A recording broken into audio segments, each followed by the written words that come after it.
Assalamualaikum warahmatullahi wabarakatuh. Perkenalkan, saya Amelia Cahyadewanti, semester 2 D3 Keperawatan Universitas Muhammadiyah Magelang. Di kasus minggu kedua ini, saya akan mempresentasikan tentang diagnosa medis asma pada pola nafas tidak efektif. Untuk analisa datanya, pada hari Rabu 21 Juli 2021 pukul 7 WIB, DS-nya nomor 1, klien mengeluhkan sesak nafas, 2, klien mengatakan batuk kering berdahak, 3, klien mengatakan di tenggorokan terasa ada lendir yang tersumbat, dan DO-nya sputum klien berwarna bening, terdengar suara wheezing atau mengi, klien tampak kesulitan bernafas, klien hasil pemeriksaan TTV didapatkan tekanan darah 135/80 mmHg, nadi 94 kali per menit, suhu 37,9 derajat Celcius, RR-nya 28 kali per menit. Lalu yang kedua, pada hari dan tanggal yang sama, DS-nya klien mengatakan nyeri di bagian dada sampai ke tulang belakang. Klien mengatakan skala nyeri 6 dari rentang 1 sampai 10. 3. Klien mengatakan nyeri seperti ditimpa benda berat. 4. Klien mengatakan selama sakit klien hanya dapat tiduran di tempat tidur. Lalu untuk DO-nya, klien tampak menahan nyeri. Yang kedua, klien tampak meringis kesakitan. Yang ketiga, klien tampak terbatas dalam bergerak. Selanjutnya, untuk DS, yang pertama, klien mengatakan kesulitan untuk tidur nyenyak ketika sebelum sakit karena kebisingan dari luar. Kedua, klien mengatakan menghindari tidur berbaring. 3, klien mengatakan sering untuk mencoba tidur. 4, klien mengatakan sering mimpi jelek dan berhalusinasi ketika tidur. Lalu untuk DO-nya, yang pertama, mata klien tampak sayu. Yang kedua, konjungtiva klien merah. 3, mata klien terdapat lingkar hitam.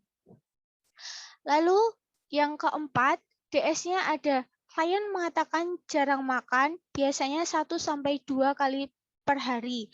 2, klien mengatakan sebelum sakit jarang makan makanan sayur dan berkuah. Lalu untuk DO-nya, klien tampak lemas, klien tampak kurang bertenaga, dan bibir klien tampak pucat. Selanjutnya, ada diagnosa. Diagnosa keperawatannya yang pertama, pada tanggal 22 Juli 2021, hari Kamis pukul 7 WIB, simptomnya DS-nya klien mengeluhkan sesak nafas, 2, klien mengatakan batuk kering berdahak, 3, klien mengatakan di tenggorokan terasa ada lendir yang tersumbat. Untuk DO-nya, sputum klien berwarna bening, 2, terdengar suara wheezing atau mengi, 3, klien tampak kesulitan bernafas, dan 4, hasil pemeriksaan TTV didapatkan tekanan darah 135/80 mmHg, nadinya 94 kali per menit, suhunya 37,9 derajat Celcius, dan RR-nya 28 kali per menit. Untuk etiologinya, depresi pusat pernafasan di nomor 1, dan problemnya pola nafas tidak efektif. Lalu prioritasnya adalah prioritas yang pertama. Selanjutnya, pada hari Kamis 22 Juli 2021 pukul 7 WIB, DS-nya klien mengatakan nyeri di bagian dada sampai ke tulang belakang. 2, klien mengatakan skala nyeri 6 dari rentang 1 sampai 10. 3,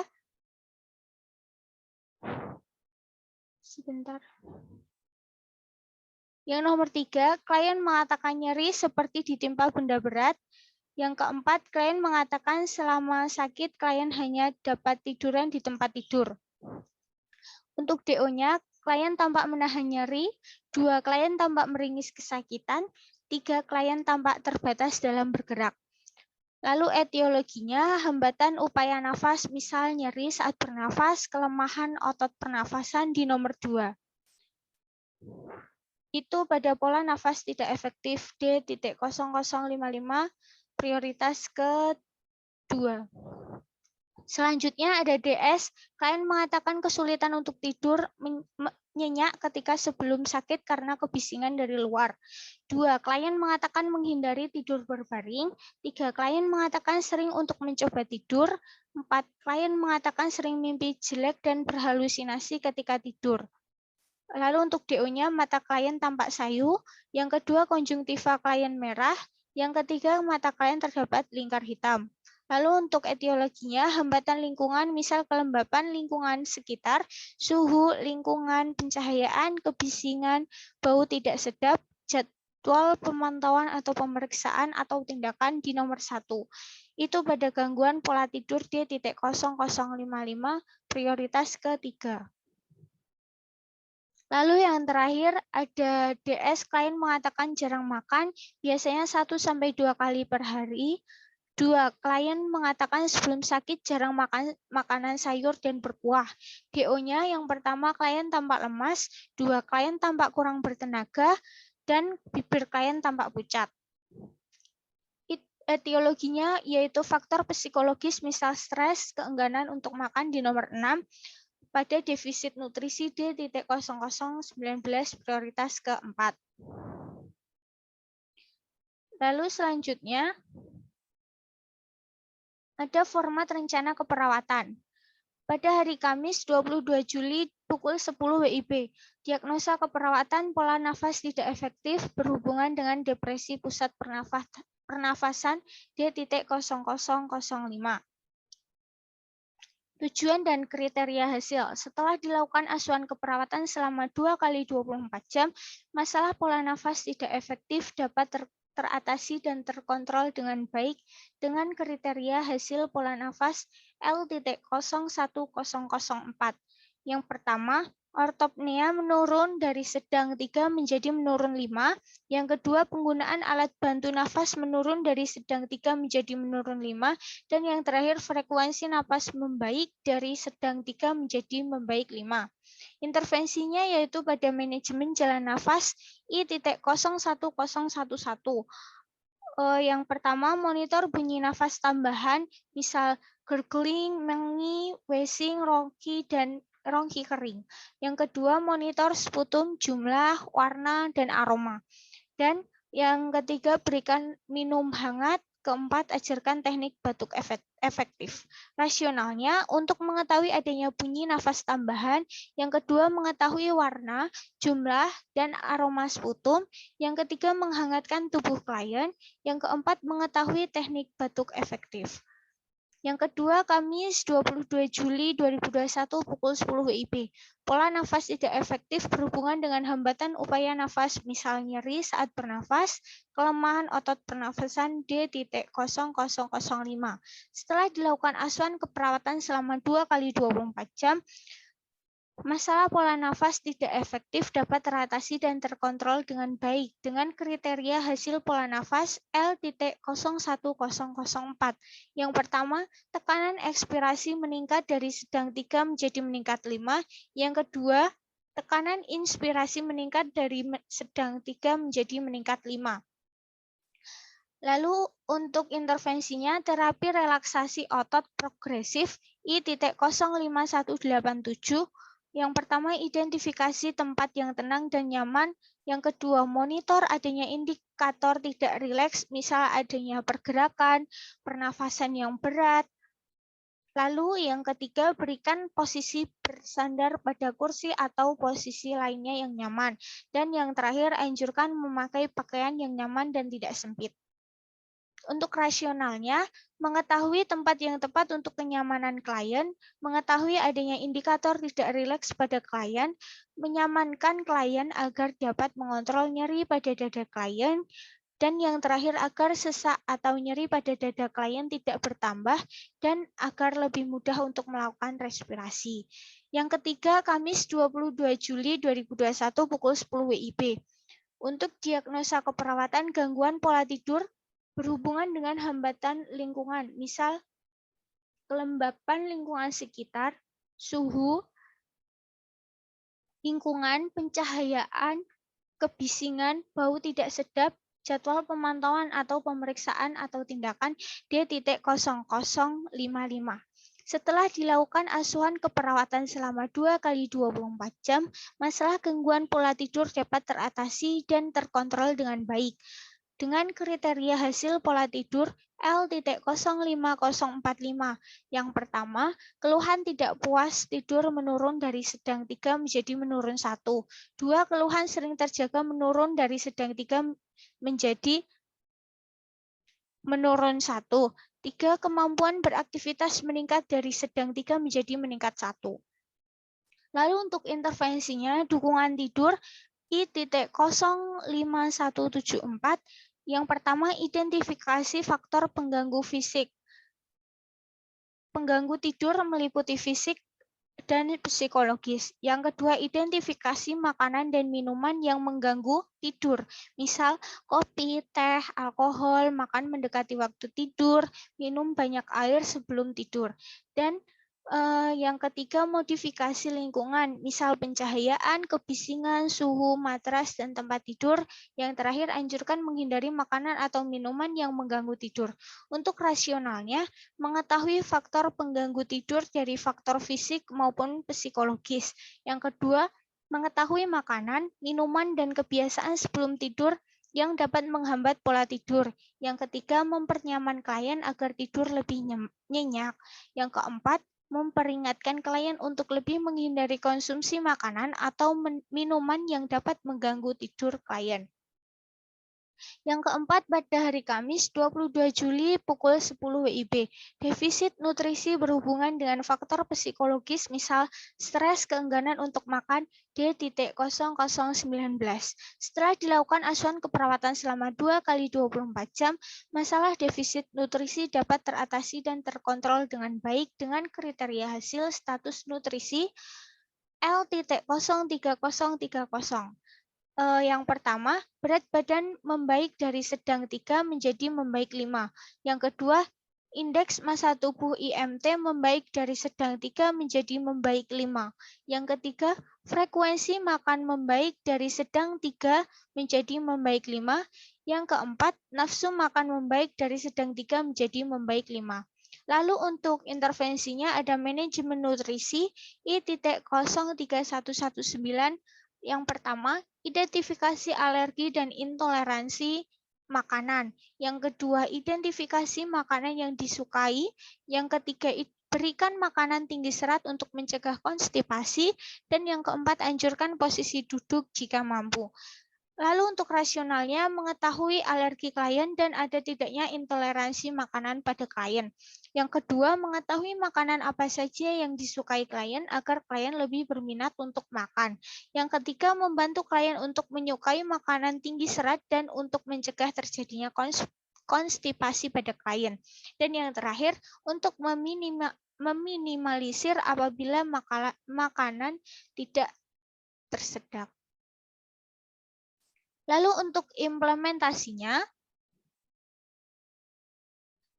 pada hari Kamis 22 Juli pukul 16 WIB, diagnosa keperawatan pola nafas tidak efektif berhubungan dengan depresi pusat pernafasan D.0005.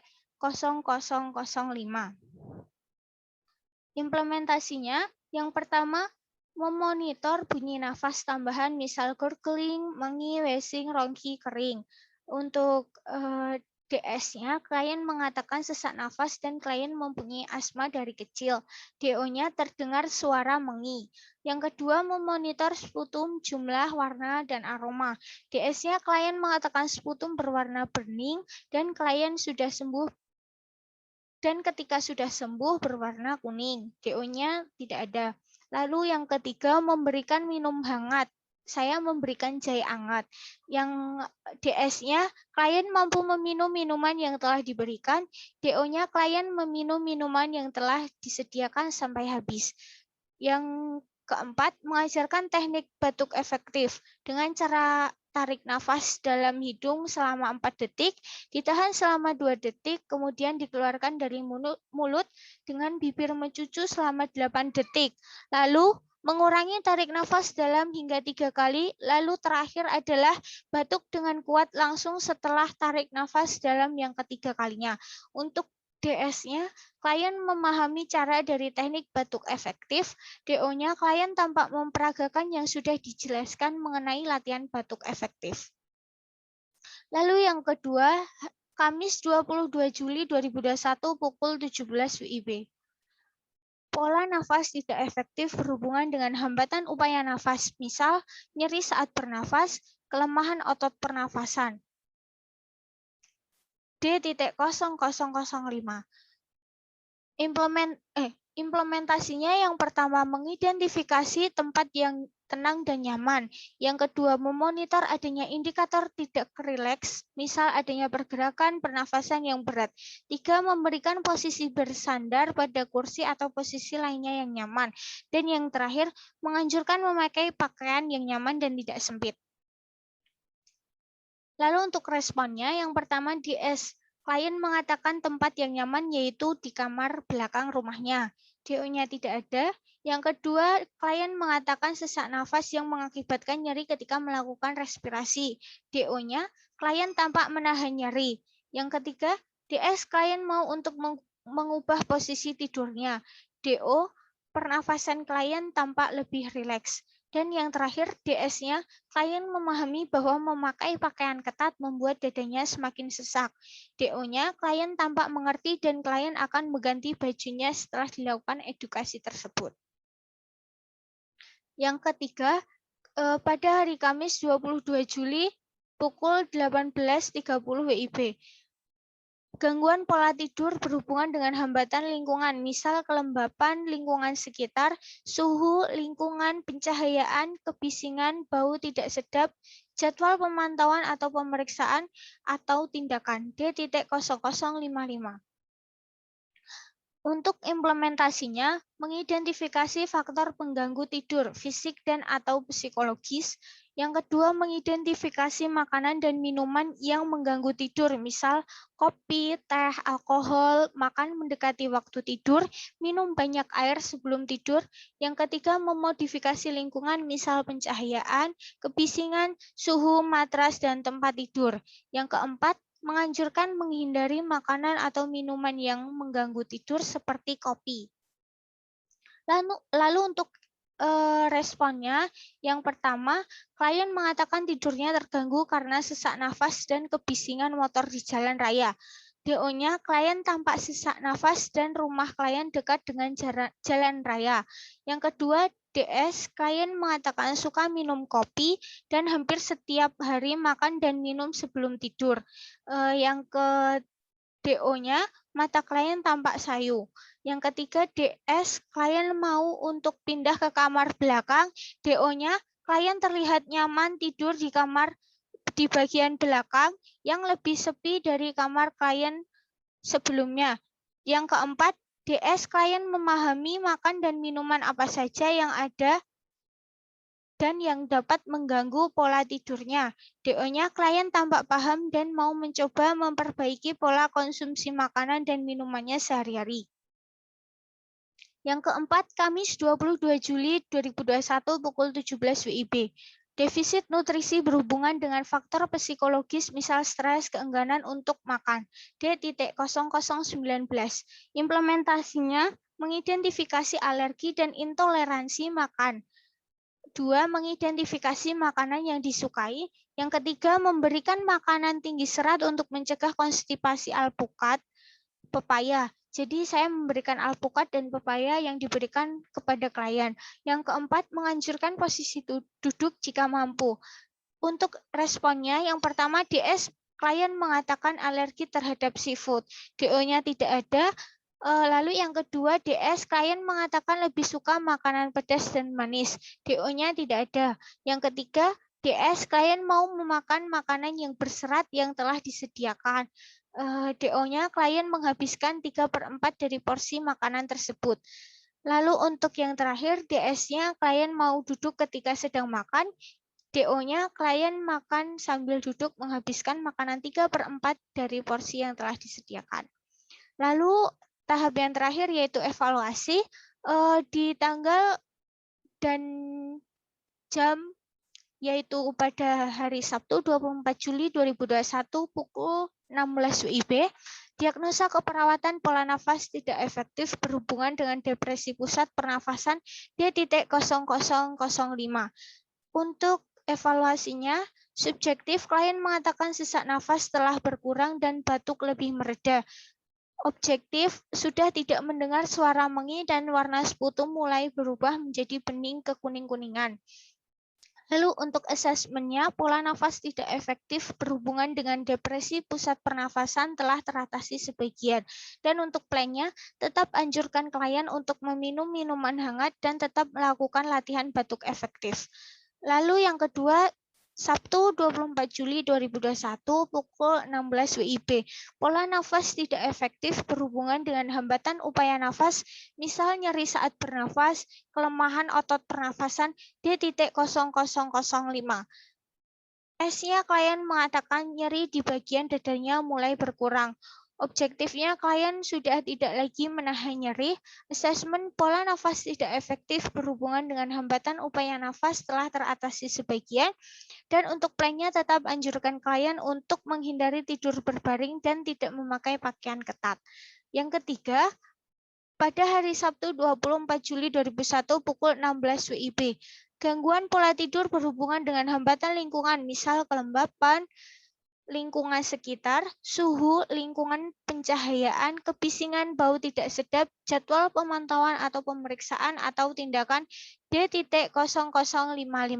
Subjektifnya, klien mengatakan tidurnya lebih nyenyak dan jarang terbangun serta mimpi jelek dan klien mulai menghindari minuman dan makanan yang menghambat pola tidurnya. Lalu untuk objektif, lingkar hitam di mata klien mulai memudar, mata klien sudah terlihat lebih segar, klien tampak nyaman dengan kondisi dan suasana tidurnya saat ini. Lalu untuk asesmennya, gangguan pola tidur berhubungan dengan hambatan lingkungan sudah teratasi. Plannya hentikan intervensi. Dan yang terakhir, Sabtu 24 Juli pukul 16 WIB, defisit nutrisi berhubungan dengan faktor psikologis, misal stres, keengganan untuk makan, D.0019. Subjektifnya, klien mengatakan mulai nyaman dengan makan sambil duduk dan klien mulai rutin makan makanan berserat tinggi. Objektifnya, berat badan klien mulai naik 0,5 kg dalam 2 hari. Asesmennya, defisit nutrisi berhubungan dengan faktor psikologis sudah teratasi sebagian. Plannya tetap anjurkan untuk makan teratur dan dengan posisi yang baik hingga klien memenuhi berat badan ideal sesuai usianya. Sekian presentasi dari saya. Apabila ada kekurangannya, mohon maaf. Wassalamualaikum warahmatullahi wabarakatuh.